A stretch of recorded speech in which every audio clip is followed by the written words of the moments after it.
There were an estimated 446,788 sports-related head injuries last year in the U.S. This number has steadily increased for the past decade. And while it may be assumed as to which sports may have the most due to aspects and activity, cycling, surprisingly, is number one for sports-related head injuries in children ages 14 and younger.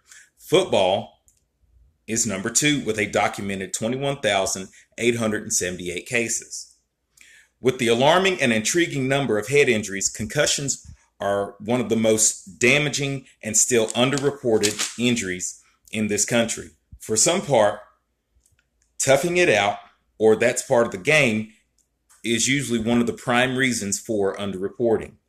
Addressing concussions and their causes and applying real world solutions for them is a topic that has most recently been tackled by a few known sports organizations.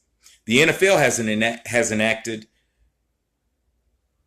what is known as concussion protocol for players and staff. This protocol at the present time is as follows. If a player exhibits symptoms of a concussion, he must be evaluated by the team medical staff. He undergoes examination using the NFL Sideline Concussion Assessment Tool. The results of this examination are compared to a player's baseline test during the preseason.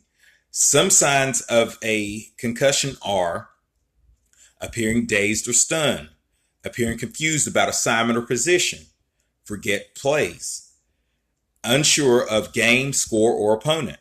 Some of the symptoms of concussion are headache or feeling pressure in the head, temporary loss of consciousness, confusion, amnesia, dizziness, ringing in the ears, nausea, or vomiting.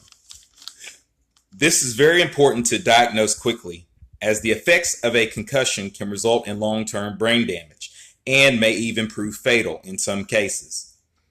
One concussion is enough to have these effects. Numerous concussions will undoubtedly have an effect on any person. Thus, education on this type of head injury is imperative. Implementing correct play and procedure is also a very useful and important solution to mitigate head injuries in sports.